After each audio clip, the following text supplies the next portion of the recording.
Hello students. तो आज का हमारा टॉपिक रहेगा मानव में जन्म। जो चैप्टर चल रहा था क्लास 12 का चैप्टर 3 था, उसमें 4 टॉपिक हमने ख़त्म कर लिए। कौन कौन सा टॉपिक? पुरुष जनन तंत्र, स्त्री जनन तंत्र, मेंस्ट्रुअल साइकिल और एक कौन था, युग्मक जनन। 4 टॉपिक ख़त्म कर लिए। इसके पहले जब लास्ट वाला वीडियो जो था, इसके जस्ट लास्ट वाला, वो था मेंस्ट्रुअल साइकिल यानी कि मासिक चक्र। उसके बाद क्या था, निषेचन एवं अंतरोपण। ये 5वां टॉपिक है इस चैप्टर का। क्या है? निषेचन एवं अंतरोपण, यानी कि इसको इंग्लिश में बोल देंगे फर्टिलाइजेशन एंड इम्प्लांटेशन। क्या बोल देंगे? Fertilisation and implantation. तो फिर ठीक है, इसके बारे में आज बात करते हैं। तो फिर जब इसके बारे में बात करेंगे तो इसके बारे में जानकारी होनी चाहिए कि ये क्या कह रहा है, निषेचन किसे कहते हैं। तो जब हम पहला चैप्टर स्टार्ट किए थे जनन, इस यूनिट का पहला चैप्टर, तो उसमें बताए थे कि 2 प्रकार के जनन होता है, एक लैंगिक जनन, दूसरा अलैंगिक जनन। लैंगिक जनन में क्या होता है, फर्टिलाइजेशन की क्रिया होती है, लेकिन अलैंगिक जनन में फर्टिलाइजेशन की क्रिया नहीं होती है। बताए थे हमने, याद होगा आप सभी को। और जिन्होंने नहीं देखा वो जाए प्ले लिस्ट में जाएँ, क्लास 12 बायोलॉजी में जाएँ, मिल जाएगा। ठीक है, पहला चैप्टर भी, दूसरा भी और तीसरा भी, और जो अभी इसके जस्ट पहले डाले वो भी, और आज वाला भी मिल जाएगा यहीं पर। ठीक है, तो फिर बात कर रहे थे कि जो भी जनन होगा 2 प्रकार के, लैंगिक जनन और अलैंगिक जनन। तो लैंगिक जनन में क्या होता है, निषेचन की क्रिया होती है, लेकिन अलैंगिक जनन में निषेचन की क्रिया नहीं होती है। फिर बात किए थे कि लैंगिक जनन में निषेचन की क्रिया होगी, ये 3 घटनाओं में होती है। कितने घटनाओं में? 3 घटनाओं में। इसमें जनन जो होता है 3 घटनाओं में पूर्ण होता है।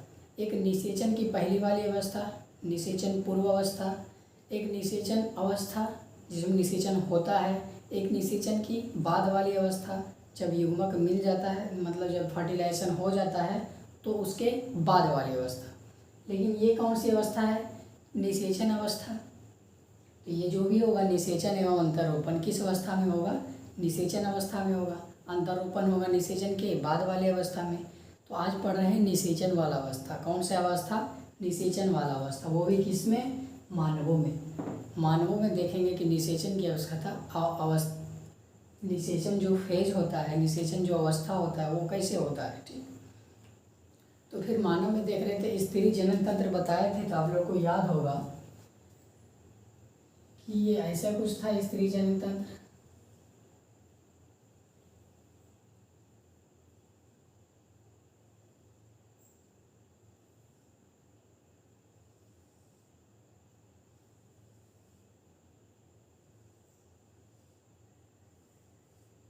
इस प्रकार से स्त्री जनन तंत्र था, जो कि हमने अच्छा से बनाया था।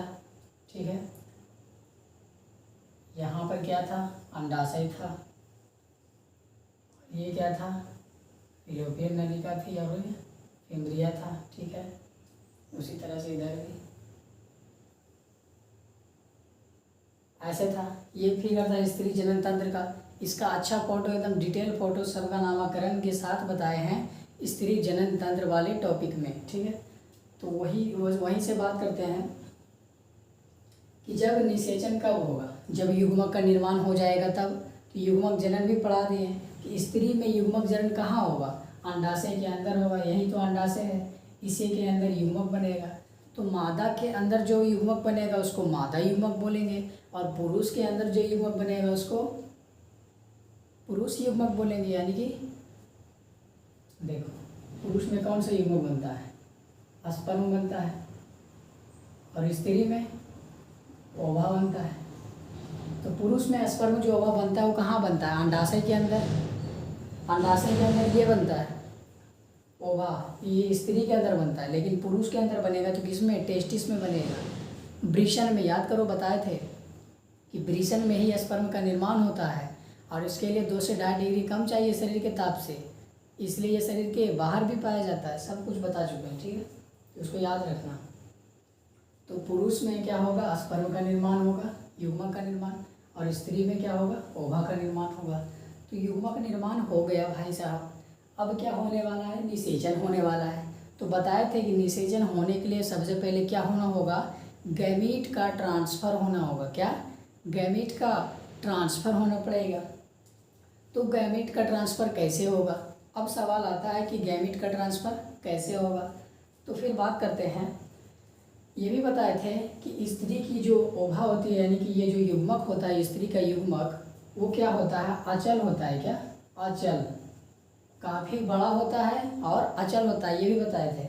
और पुरुष का युग्मक जो होता है काफ़ी छोटा और चल होता है। शुक्राणु क्या कहलाता है? चल शुक्राणु कहलाता है। तो इसको चल शुक्राणु क्यों कहते हैं? तो फिर बात करते हैं, जब हमने स्पर्म बनाया था, याद करो स्पर्म का फोटो बनाया था कि नहीं? देखो इस प्रकार था।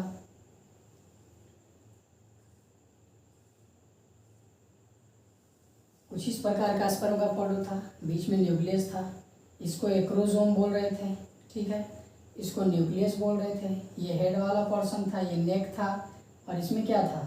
इसमें माइटोकॉन्ड्रिया था। क्या था? माइटोकॉन्ड्रिया। और इसको टेल वाला रीजन कहते थे, इसको मिडिल पीस कहते थे, ठीक है। तो मिडिल पीस में ही माइटोकॉन्ड्रिया होता था, इसके अंदर माइटोकॉन्ड्रिया होता था।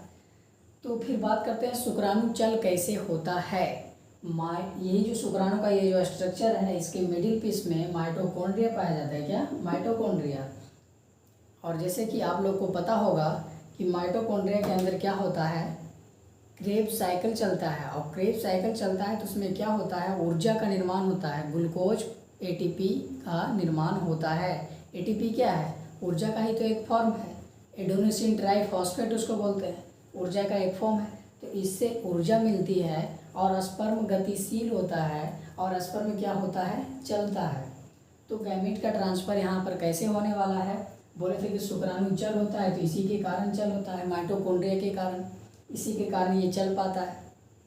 यही इसको गति प्रदान करता है, यही इसको ऊर्जा प्रदान करता है, तभी तो ये चल पाता है, ठीक। तो इस प्रकार से शुक्राणु चल हो गया। लेकिन अंडाणु जो है वो तो अचल होता है। चलो इसमें अंडाणु बना। क्या? अंडाणु बना।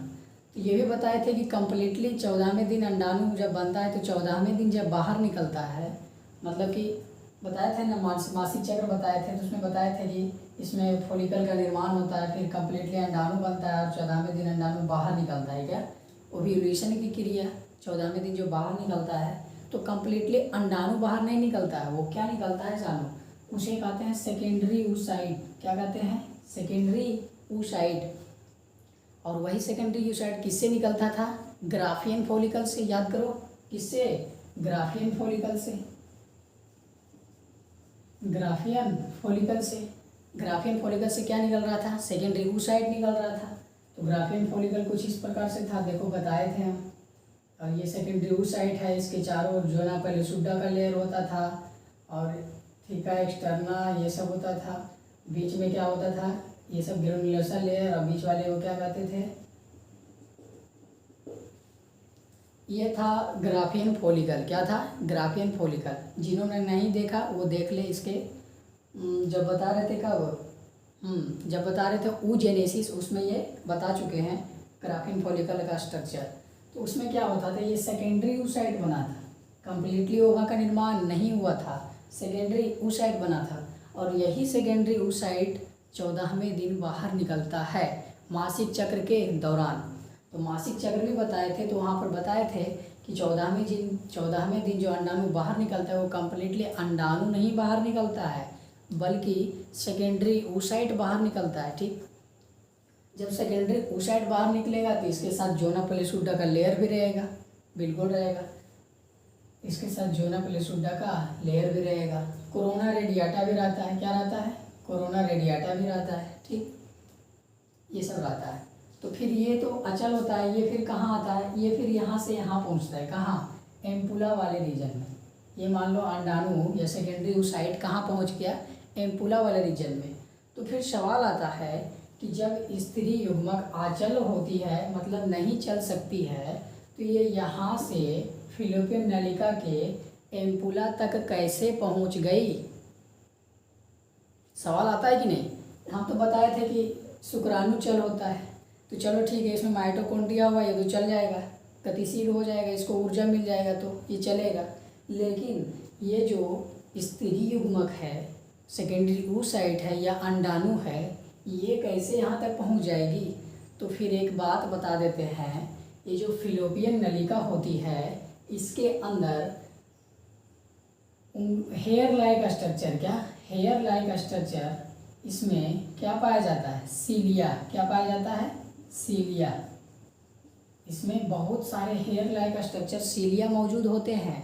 और फिर बताए थे कि इसको क्या कहते हैं? फिमरिया कहते हैं। क्या कहते हैं? फिमरिया कहते हैं। और इस प्रकार से मान लो ये अंडाणु या सेकेंडरी oocyte है, और ये मान लो मेरा हाथ फिमरिया है। क्या है? फिमरिया है। इस प्रकार से इमेजिन करो, ये देखो क्या है? अंडाणु है। ये मान लो अंडाणु है, और ये क्या है? फिमरिया है। तो देखो फिमरिया इस तरह से होते रहता है। फिमरिया देखो इस तरह से होते रहता है, और सेकेंडरी oocyte को अपनी ओर खींच लेता है। क्या करता है? खींच लेता है। इस प्रकार से लग रहा है कि नहीं कि यार खिंचाता चला जाएगा, ठीक है। और जब ये अंदर खींचा जाएगा तो उसके बाद इसको कौन खींचेगा? इसके अंदर बहुत सारा सीलिया लगा होता है। क्या होता है? बहुत सारा सीलिया लगा होता है। इस सीलिया के सहारे ये ओभा मूवमेंट कर पाता है, यानी कि यहाँ से यहाँ तक जा पाता है। लेकिन ये होता क्या है? अचल ही होता है। वो तो सीलिया के मदद से जा पा रहा है, लेकिन ये अचल ही है। क्या है? अचल ही है। इसको चल नहीं बोल देना, ठीक। तो कंप्लीटली क्या हुआ, यहाँ पर सेकेंडरी oocyte पहुँच गया। तो गैमेट का ट्रांसफ़र यहाँ से यहाँ हुआ फिलोपियन नलिका के अंदर, ठीक है। अब क्या होगा? अब निषेचन की क्रिया होगी। क्या होगी? निषेचन की क्रिया होगी। तो इसके लिए क्या चाहिए? पुरुष का भी गैमेट चाहिए। एक गैमेट से निषेचन कैसे होगा भाई साहब? वहाँ पर भी हमने निषेचन की डिफिनेशन बताया था। क्या बताया था? कि जब दो युग्मक आपस में मिलते हैं तो वही तो बोले थे कि युग्मकों का मिलना ही क्या कहलाता है? निषेचन कहलाता है। फ्यूजन ऑफ क्या? Gamete, that is called fertilisation. मतलब युग्मक मिलेगा तभी तो निषेचन की क्रिया होगी, ठीक है। तो उसके लिए तभी एक ही युग्मक है, सिर्फ मादा युग्मक। अभी एक और बाकी है, कौन सा? नर युग्मक। तो फिर सवाल आएगा नर युग्मक कैसे ट्रांसफ़र होगा? तो हम जानते हैं कि नर युग्मक क्या होता है? जल होता है। अगर जो इसके वेजाइना में स्पर्म हम छोड़ दे तो स्पर्म अपने आप यहाँ तक पहुँच जाएगा। पहुँच जाएगा कि नहीं? पहुँच जाएगा, बिल्कुल पहुँच जाएगा। कैसे पहुँच जाएगा? क्योंकि ये जल होता है। और वो जल क्यों होता है? क्योंकि इसके अंदर माइटोकॉन्ड्रिया पाया जाता है, और माइटोकॉन्ड्रिया ही स्पर्म को ऊर्जा प्रदान करता है, जिसके वजह से ये चलकर कहाँ पहुँच जाता है? ओवेरी के पास, यानी कि ओवेरी के पास नहीं, अंडाणु के पास, बोले तो सेकेंडरी oocyte के पास। किसके पास? सेकेंडरी oocyte के पास, ठीक है। लेकिन एक और बात हम बताए थे कि एक बार जब स्पर्म इजाकुलेट होता है, क्या पुरुषों से जब एक बार स्पर्म इजाकुलेट होता है, मतलब एक बार स्पर्म जितना स्पर्म गिरेगा, कितना इजाकुलेट होता है? 200 से 300 मिलियन स्पर्म। कितना? 200 से 300 मिलियन। सोचो, एक बार इजाकुलेट होता है तो पुरुष के शरीर से, पुरुष के बॉडी से इतना स्पर्म बाहर निकलता है। जी हाँ, 200 से 300 मिलियन। तो फिर सवाल आता है 200 से 300 मिलियन निकलेगा तो क्या 200 से 300 जाके इससे मिलेगा? नहीं, इससे जाके मिलेगा सिर्फ एक। कितना मिलेगा? एक। सिर्फ एक स्पर्म जाकर मिलेगा और फर्टिलाइजेशन की क्रिया होगी, कंप्लीटली होगी। तो फिर बात आता है कि और सब स्पर्म जो है उसका क्या होगा? तो इसको एक कहानी के जरिए समझते हैं। किसके जरिए? कहानी के जरिए, कि क्या क्या होता है, कौन एक पहुंच पाता है, काहे एक पहुंच पाता है, और सबका क्या होता है? नष्ट होता है, ठीक है। तो इसको एक कहानी से समझेंगे। ये फीमेल रिप्रोडक्टिव पार्ट है, यानी कि स्त्री है, और ये स्त्री का युग्मक है, यानी कि सेकेंडरी oocyte, या अंडाणु भी बोल सकता है, वह भी बोल सकता है, ठीक है। तो ये क्या है? स्त्री युग्मक है। अंडाणु क्या है? स्त्री युग्मक है। और स्पर्म क्या है? पुरुष का युग्मक है। तो इसको ऐसे समझो, ये मान लो है दुल्हनिया। क्या है? दुल्हनिया। दुल्हन है। क्या है? दुल्हन है। ये गैमेट जो है स्त्री का, इसको बोल दिए दुल्हन है। क्या है? दुल्हन है। और ये जो पुरुष का गैमेट है, यानी कि जो पुरुष का युग्मक है, इसको बोल दिए दूल्हे राजा। क्या? दूल्हे राजा। तो जब निषेचन की क्रिया होगी, मतलब यहाँ से यहाँ तक जाएगा, बारात लेकर ये जाएगा, और यहाँ पर इसकी शादी होगी। तो शादी एक दुल्हन और एक दूल्हे के बीच होता है, कि एक दुल्हन और बहुत सारे दूल्हे के बीच होता है? नहीं, ऐसे नहीं होता है। दूल्हा तो एक रहता है और दुल्हनिया भी एक रहती है। तभी तो इसके बीच शादी हो पाता है। लेकिन क्या दूल्हा अकेले बारात जाता है? नहीं, बहुत सारे उसके गांव वाले, उसके पड़ोसी लोग, बहुत सारे फ्रेंड लोग उसके बाराती जाते हैं उसके साथ। तो क्या होता है, ये मान लो स्पर्म इजैकुलेट हुआ 200 से 300 मिलियन। कितना स्पर्म इजैकुलेट हुआ? 200 से 300 मिलियन। और उसमें से कोई एक ही तो दूल्हे राजा होगा, उसमें से केवल एक ही दूल्हे राजा होगा। तो मान लो यहाँ से बाराती लेके गया और जब सेक्स करेगा आपस में, तो उसके दौरान क्या होगा, स्पर्म इजैकुलेट होगा। तो इधर से जब स्पर्म क्या होगा, चलता है स्पर्म, बहुत सारा स्पर्म, 200 से 300 मिलियन स्पर्म होता है, जो कि कुछ इस साइड, कुछ इस साइड, कुछ इस साइड, और बहुत सारा स्पर्म यही मर जाता है। क्यों मर जाता है ये भी बताते हैं। जब दूल्हा बारात लेके जाना स्टार्ट किया, तो यहाँ पर वेजाइना से क्या होता है, वेजाइनल डिस्चार्ज होता है। क्या होता है? Vaginal discharge. इससे कुछ सीक्रेशन होता है जो कि एसिटिक होता है। क्या? एसिटिक कुछ सीक्रेशन होता है, जिससे क्या होता है, स्पर्म नष्ट हो जाता है। वो किस लिए सीक्रेट करता है ये भी जान लो। ये वेजाइना कहती है कि और जो बाराती आ रहा है वो सही नहीं है। क्या है? बाराती वाला कुल नहा धो के नहीं आया है, तो उस स्पर्म को क्या करती है, वेजाइनल सीक्रेशन, उसको नहा देती है या मुंह साफ कर देती है या फ्रेश कर देती है। तो ठीक है, उसका मुंह साफ कर देगा। तो ये जो स्पर्म है, इसका बोले थे कि इसके बाहरी ओर क्या होता है, प्लाज्मा झिल्ली होता है। क्या होता है? प्लाज्मा झिल्ली होता है। ये स्पर्म के बारे में पढ़ा चुके हैं। और ये प्लाज्मा झिल्ली किसका बना होता है? कार्बोहाइड्रेट और प्रोटीन का बना होता है। किससे बना होता है? कार्बोहाइड्रेट का और प्रोटीन से मिलकर बना होता है ये प्लाज्मा झिल्ली। तो इसी लेयर को ये धो देता है। कौन? वेजाइनल सिक्रेशन जो भी यहाँ से डिस्चार्ज होता है, वो क्या करता है, अधिकतर स्पर्म के, मतलब सभी स्पर्म के प्लाज्मा मेम्ब्रेन को धो डालता है। क्या करता है? धो डालता है। उसके सर को, उसके फेस को धो डालता है। बोलता है, अरे यार तुमको दुल्हनिया देखने का हुनर नहीं है। क्या है? दुल्हनिया देखने का चेहरा नहीं है, वैसा तुम्हारा शक्ल नहीं है, इसलिए लाओ पहले हम तुम्हारा मुंह धोवेंगे, तब तुम दुल्हनिया से जाना मिलने। ठीक है। अक्सर लड़कियां लोग यही नखरा करती है। क्या करती है, यार तो मुँह चिकन ना यार, कैसे तुम्हें दुल्हनिया से मिले। ठीक है। तो इसको क्या करती है, यहाँ जो वेजाइनल डिस्चार्ज होगा, ये इसका मुंह धो डालती है, यानी कि फेस धो डालती है। यानी कि ये जो प्लाज्मा मेम्ब्रेन है, ये पूरी तरह से नहीं, थोड़ा बहुत टूट जाता है। क्या होता है? टूट जाता है, डिस्ट्रॉय हो जाता है धोने के कारण। तो ठीक है, बहुत सारा स्पर्म तो इधर नष्ट हो जाता है धोने में ही। ठीक है, तो इसको धोगा, बहुत सारा स्पर्म इधर नष्ट हो जाएगा। फिर कुछ कुछ स्पर्म इधर जा पाएगा, और कुछ कुछ का बोले थे कि स्पर्म सभी, जितना भी स्पर्म है 200 से 300 मिलियन, सभी स्पर्म में ये पोटेंशियल नहीं होता है कि वहाँ तक पहुँच सके। कोई यहाँ मर जाएगा, कोई यहाँ मर जाएगा, कोई यहाँ तक ही पहुँच पाएगा, कोई यहाँ तक ही पहुँच पाएगा। मतलब कि बहुत सारा स्पर्म इधर ही डिस्ट्रॉय हो जाता है, कुछ स्पर्म इधर पहुँच पाता है यहाँ तक। तो फिर बात आता है, यहाँ पर मान लो पहुँच गया 3 से 4 स्पर्म। कितना? 3 से 4 स्पर्म। और सब में पोटेंशियल है रिप्रोडक्शन करने की, मतलब निषेचन की क्रिया करने की। सब गतिशील शुक्राणु है जो कि एक साथ पहुँच जाए। मान लो 4-5 को पहुँचा है, लेकिन 4-5 तो नहीं मिलेगा। यहाँ पर जल्दी जल्दी 4-5 दूल्हा पहुँचे। कितना दूल्हा? 4-5 दूल्हा। लेकिन ऐसा तो बात नहीं है यार। यहाँ पर शादी होगा तो एक ही दूल्हा दुल्हन के साथ होगा। तो फिर दुल्हन क्या करती है, अपने दूल्हा को पहचानती है। क्या? अपने दूल्हा को पहचानती है और उसी से शादी करती है। दूसरा थोड़ी शादी कर लेती है, जो बाराती जाता है उससे कर लेती है। क्या? नहीं, दूल्हा के साथ करती है। तो दुल्हन क्या करती है, स्पर्म को पहचानती है, यानी कि अपने दूल्हे को पहचानती है, और आपस में क्या होती है, निषेचन की क्रिया करती है। तो अभी बताया थे कि ये प्लाज्मा झिल्ली तो हट जाता है। क्या? प्लाज्मा झिल्ली हट जाता है।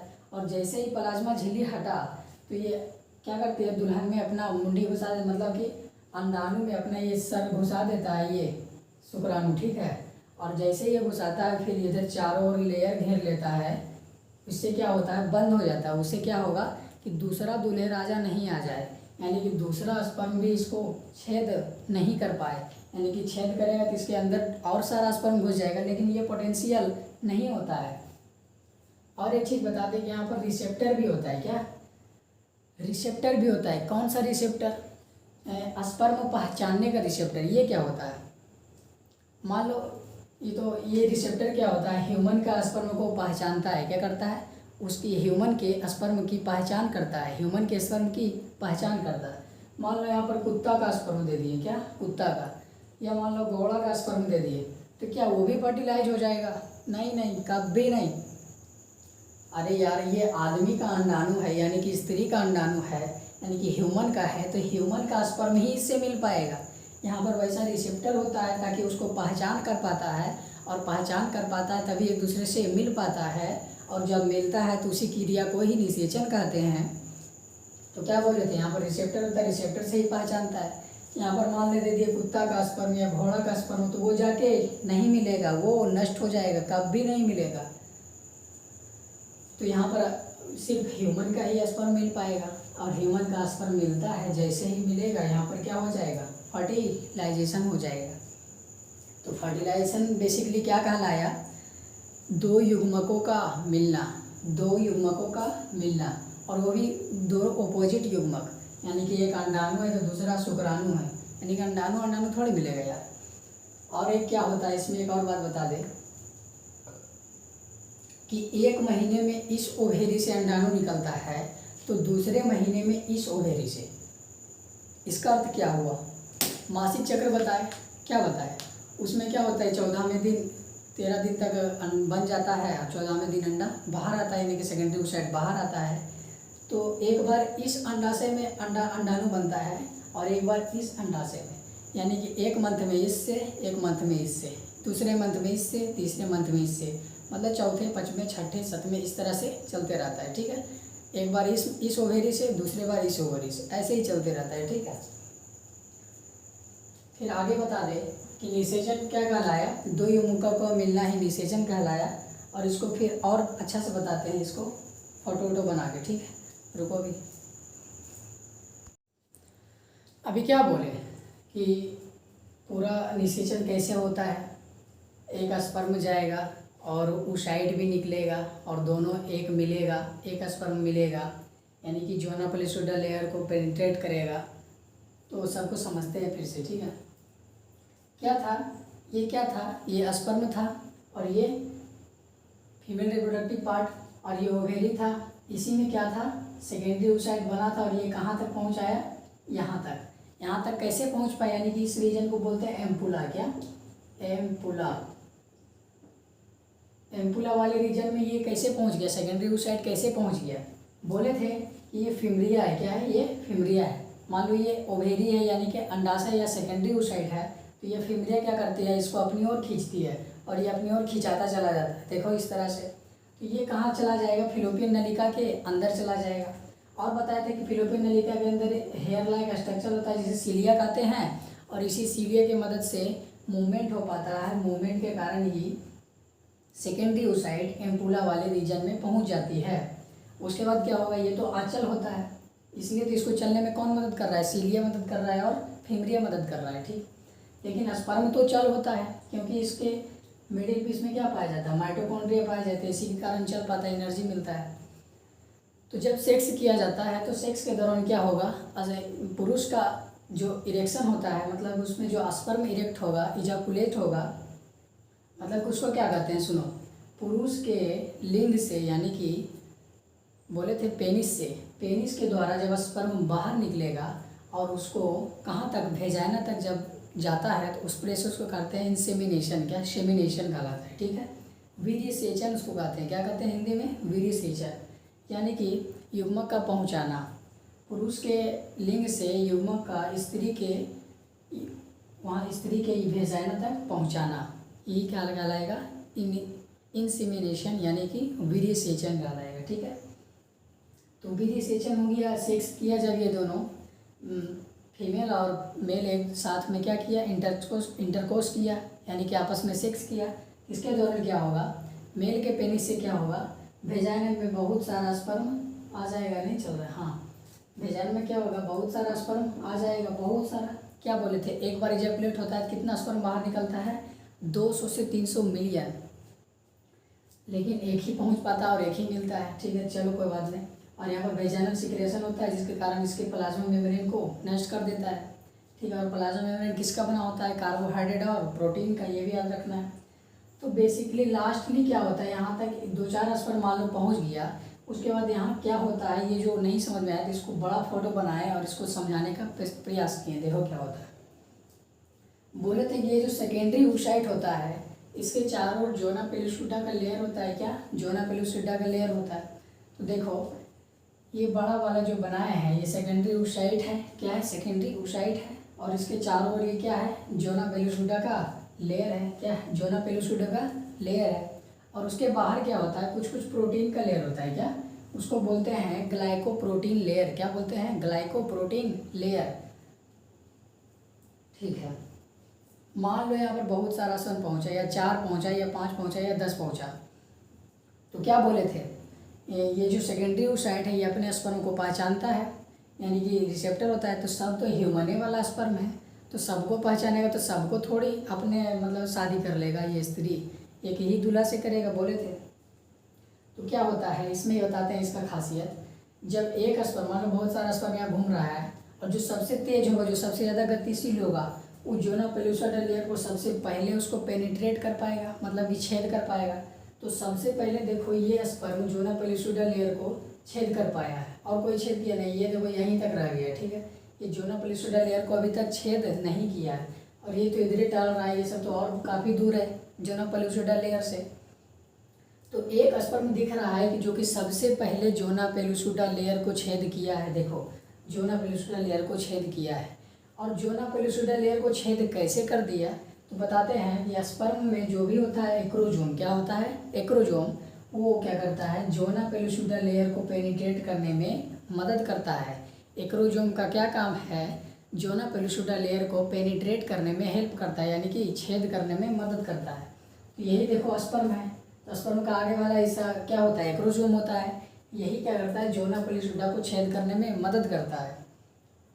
फिर यहाँ पर बता दें, जैसे ही एक स्पर्म जोना पेलुसिडा लेयर को छेद करेगा, और जोना पेलुसिडा लेयर का खासियत क्या होता है, और किसी भी स्पर्म को वो जोना पेलुसिडा लेयर को छेद करने नहीं देता है, वो और विकसित हो जाता है, डेवलप हो जाता है। मान लो एक और स्पर्म चाहेगा कि हम भी इसको पेनिट्रेट कर दें, तो ये चीज़ दोबारा नहीं होगा। कब तक? जब तक कोई एक स्पर्म ना कर दे। ठीक है, एक स्पर्म देखो यहाँ पर जोना पेलुसिडा लेयर को पेनिट्रेट कर दिया है, तो दुनिया भर का कितना भी स्पर्म यहाँ पर पहुँच जाए, कितना भी ताकत पर, तो इस जोना पेलुसिडा लेयर को और कोई भी छेद नहीं कर पाएगा। ठीक है, क्योंकि एक स्पर्म इसको छेद कर चुका है ऑलरेडी, एक स्पर्म इसको पेनिट्रेट कर चुका है। ठीक है, तो इसलिए होता है क्या, 200 से 300 मिलियन तो आता है, कहीं और मर जाता है, और यहाँ पर एक ही इससे मिल पाता है। तो एक दूल्हा आया, और एक दुल्हनिया भी यहाँ नेल पॉलिश लगा कर बहुत देरी से इंतज़ार कर रही है। अब इसका क्या होगा? शादी विवाह होगी। क्या होगा? शादी विवाह होगी। तो जब शादी विवाह होगा, तो देखो शादी विवाह होगा, उसी प्रोसेस तो बोल रहे थे, निषेचन। दो युग्मकों को मिलना निषेचन कहलाता है। फिर बात करते हैं उसके बाद क्या होगा। जब एक स्पर्म जोना पेलुसिडा लेयर को पेनिट्रेट कर दिया, उसके बाद क्या होगा? उसके बाद सेकेंडरी मियोसिस होती है और ओवा का निर्माण होता है। क्या? सेकेंडरी मियोसिस होती है और ओवा का निर्माण होता है। ये क्या होता है? यहाँ पर जैसे ही पेनिट्रेट किया और स्पर्म आया, तो इसका न्यूक्लियस क्या होता है? इसमें आ जाता है। स्पर्म का न्यूक्लियस इसमें आ जाता है, क्योंकि ये पेनिट्रेट किया तो एक्रोजोम तो खत्म हो गया, इसका न्यूक्लियस इसमें आ जाता है, और ये सेकेंडरी oocyte करके क्या बना देता है? ओवा का निर्माण करता है। ये इधर पर ही ओवा, ये ओवा बना देगा। ठीक है, इसमें ओवा बना देगा, और ये आगे जाके डेवलप करेगा, जिससे जायगोट बनेगा। ठीक है, जैसे ही एक स्पर्म पेनिट्रेट किया एक्रोजोम की मदद से, किसकी मदद से? एक्रोजोम की मदद से जोना पेलुसिडा को पेनिट्रेट करता है। और जैसे ही एक स्पर्म जोना पेलुसिडा लेयर को पेनिट्रेट किया, और दूसरा कोई भी स्पर्म इसको पेनिट्रेट नहीं कर पाएगा, तो जैसे ही पेनिट्रेट किया तो उसका न्यूक्लियस इसमें चला जाएगा, और उसके बाद क्या होगा? सेकेंडरी मियोसिस होगा। क्या होगा? सेकेंडरी मियोसिस होगा, तब ओवा का निर्माण होगा। ये क्या था? सेकेंडरी oocyte था। सेकेंडरी oocyte में जब सेकेंडरी मियोसिस होगा तो ओवा बनेगा, और क्या बोले थे, और सेकेंड पोलर बॉडी भी बनता है, वो सब नष्ट हो जाता है। ठीक है, वो सब भी बनेगा, और इसमें क्या बन जाएगा? ओवा बन जाएगा। और ओवा बन जाएगा तो ओवा का न्यूक्लियस और स्पर्म का न्यूक्लियस दोनों मिलके युग्मक बना लेगा, गैमेट बना लेगा। तो इसके बाद जो गैमेट बनेगा, और वो कैसे एंडोमेट्रियम में इम्प्लांटेशन होगा, वो अगला टॉपिक है, तो अगला बात करेंगे। इसी में था निषेचन एवं अंतरोपण था, लेकिन आज निषेचन ही खत्म हो पाया, इसके बाद अंतरोपण को बताएंगे। तो ठीक है, मिलते हैं अगले वीडियो में।